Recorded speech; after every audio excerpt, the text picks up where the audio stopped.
ಮಾಜಿ ಸಿಎಂ ಸಂಸದ ಬಸವರಾಜ ಬೊಮ್ಮಾಯಿಗೆ ಸಂಕಷ್ಟ.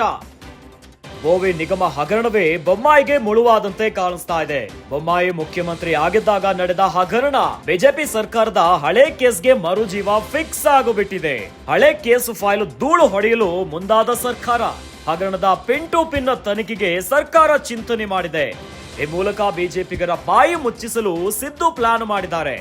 ಹಗರಣದಲ್ಲಿ ಕೇಳಿ ಬಂದ ಸಂಸದ ಬೊಮ್ಮಾಯಿಯ ಹೆಸರು. ಬೋವಿ ನಿಗಮದ ಮಾಜಿ ಎಂಡಿ ಸಿಬ್ಬಂದಿಗಳಿಂದ ಅಕ್ರಮ ಆಗಿದೆ. 97 ಕೋಟಿ ರೂಪಾಯಿ ದುರುಪಯೋಗ.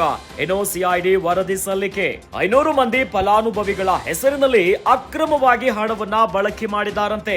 ಆರೋಪಿಗಳಾದ ಮಾಜಿ ವ್ಯವಸ್ಥಾಪಕ ನಿರ್ದೇಶಕಿ R Leelavathi, doctor K B Nanjappa, ಪ್ರಧಾನ ವ್ಯವಸ್ಥಾಪಕ ಪಿಡಿ ಸುಬ್ಬಪ್ಪ. ಬೋವಿ ಅಭಿವೃದ್ಧಿ ನಿಗಮದ ಇತರ ಸಿಬ್ಬಂದಿ ಹಣವನ್ನ ದುರ್ಬಳಕೆ ಮಾಡಿದಾರಂತೆ. ಫಲಾನುಭವಿಗಳ ಸಹಿಯನ್ನು ಆರ್ಟಿಜಿಎಸ್ ಮೂಲಕ ಹಣ ವರ್ಗಾವಣೆ ಮಾಡಿದ್ದಾರೆ. ಬ್ಯಾಂಕ್ ಖಾತೆಗಳಿಗೆ ತಲಾ 5 ಲಕ್ಷದಿಂದ 10 ಲಕ್ಷದ ರೂಪಾಯಿವರೆಗೂ ವರ್ಗಾವಣೆಯಾಗಿದೆ ಎನ್ನುವಂತ ವಿಚಾರ. ತಮ್ಮ ಒಡೆತನದ ಸೋಮನಾಥೇಶ್ವರ ಎಂಟರ್ಪ್ರೈಸಸ್, ಪರಿಣಿತ enterprises, Anshika enterprises, new dreams enterprises ನಂತಹ ಕಂಪನಿಗಳಿಗೆ ಹಣ ವರ್ಗಾವಣೆಯಾಗಿದೆ. ಹೀಗಾಗಿ ಈ ಪ್ರಕರಣಕ್ಕೆ ಮತ್ತೆ ಮರುಜೀವ ನೀಡಲು ಪ್ಲಾನ್ ಮಾಡಿದ್ದಾರೆ. ಬೊಮ್ಮಾಯಿ ಸಂಸದರಾಗಿರೋ ಕಾರಣ ರಾಷ್ಟ್ರ ಮಟ್ಟದಲ್ಲಿ ಬಿಜೆಪಿಗೆ ಮುಜುಗರ ಆಗುತ್ತೆ. ರಾಷ್ಟ್ರ ಮಟ್ಟದಲ್ಲಿ ಬಿಜೆಪಿಗೆ ಮುಜುಗರ ಸೃಷ್ಟಿಸಲು ಕಾಂಗ್ರೆಸ್ ರಣತಂತ್ರವನ್ನ ಮಾಡಿದೆ.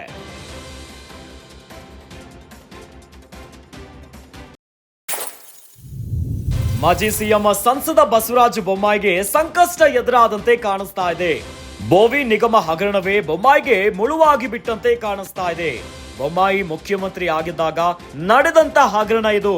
ಬಿಜೆಪಿ ಸರ್ಕಾರದ ಹಳೆ ಕೇಸ್ಗೆ ಈಗ ಕಾಂಗ್ರೆಸ್ ಮರುಜೀವವನ್ನ ನೀಡುತ್ತಾ ಇದೆ. ಹಳೆ ಕೇಸ್ ಫೈಲ್ಗಳು ಧೂಳು ಹಿಡಿಯುವ ಮುನ್ನವೇ ಈಗ ಆ ಧೂಳನ್ನ ಹೊಡಿಲಿಕ್ಕೆ ಕಾಂಗ್ರೆಸ್ ಸರ್ಕಾರ ಮುಂದಾಗಿಬಿಟ್ಟಿದೆ. ಒಂದು ಕಡೆಯಲ್ಲಿ ಕಾಂಗ್ರೆಸ್ನಲ್ಲಿ ಈಗ ಭಾರಿ ವಿವಾದಗಳನ್ನ, ಚರ್ಚೆಯನ್ನ ಶುರು ಮಾಡಿರುವಂತದ್ದು ಮೈಸೂರಿನ ಮೂಡ ಪ್ರಕರಣ ಒಂದು ಕಡೆ ಆದ್ರೆ, ಇನ್ನು ವಾಲ್ಮೀಕಿ ಅಭಿವೃದ್ಧಿ ನಿಗಮದ ಹಗರಣದ ಕುರಿತಂತೆ ಬಿಜೆಪಿ ಬಲವಾದ ಹೋರಾಟವನ್ನ ಮಾಡ್ತಾ ಇದೆ. ಇನ್ನು ವಿಧಾನಸಭೆಯ ಕಲಾಪದಲ್ಲೂ ಕೂಡ ಇದೇ ವಿಚಾರವನ್ನ ಪ್ರಸ್ತಾಪಿಸುತ್ತಿದೆ. ಆದ್ರೆ ಇವೆಲ್ಲದರ ನಡುವೆ ಈಗ ಬಿಜೆಪಿ ಸರ್ಕಾರದಲ್ಲಿ ಇರುವಂತ ಹೊತ್ತಿನಲ್ಲಿ ಆಗಿರುವಂತಹ ಕೆಲವು ಹಳೆಯ ಪ್ರಕರಣಗಳನ್ನ ಈಗ ಕಾಂಗ್ರೆಸ್ ಬಿಜೆಪಿಗರ ಬಾಯಿ ಮುಚ್ಚಿಸಲಿಕ್ಕೆ ಮತ್ತೆ ಮುನ್ನೆಲೆಗೆ ತಂದು ಬಿಟ್ಟಿದೆ. ಅದೇ ರೀತಿಯಾಗಿ ಮಾಜಿ ಸಿಎಂ ಬಸವರಾಜ ಬೊಮ್ಮಾಯಿಗೆ ಈಗ ಸಂಕಷ್ಟ ಎದುರಾಗಿಬಿಟ್ಟಿದೆ. ಈ ಮೂಲಕ ಬಿಜೆಪಿಗರ ಬಾಯಿ ಮುಚ್ಚಿಸಲಿಕ್ಕೆ ಸಿದ್ದು ಪ್ಲಾನ್ ಮಾಡದಂತೆ ಕಾಣಿಸ್ತಾ ಇದೆ. ಇನ್ನು ಹಗರಣದಲ್ಲಿ ಕೇಳಿ ಬಂದಂತಹ ಸಂಸದ ಬಸವರಾಜ ಬೊಮ್ಮಾಯಿಯ ಹೆಸರು ಯಾವ ವಿಚಾರವಾಗಿ? ಬೋವಿ ನಿಗಮದ ವಿಚಾರವಾಗಿ. ಅಲ್ಲಿ 97 ಕೋಟಿ ರೂಪಾಯಿ ದುರುಪಯೋಗ ಆಗಿದೆ. ಸಿಐಡಿಗೆ ವರದಿಯನ್ನ ಸಲ್ಲಿಸಿದ್ದಾರೆ. 500 ಮಂದಿ ಫಲಾನುಭವಿಗಳ ಹೆಸರಿನಲ್ಲಿ ಅಕ್ರಮವಾಗಿ ಹಣ ದುರ್ಬಳಕೆಯಾಗಿಬಿಟ್ಟಿದೆ ಇರುವಂತಹ ಆರೋಪ ಕೇಳಿ ಬರ್ತಾ ಇದೆ.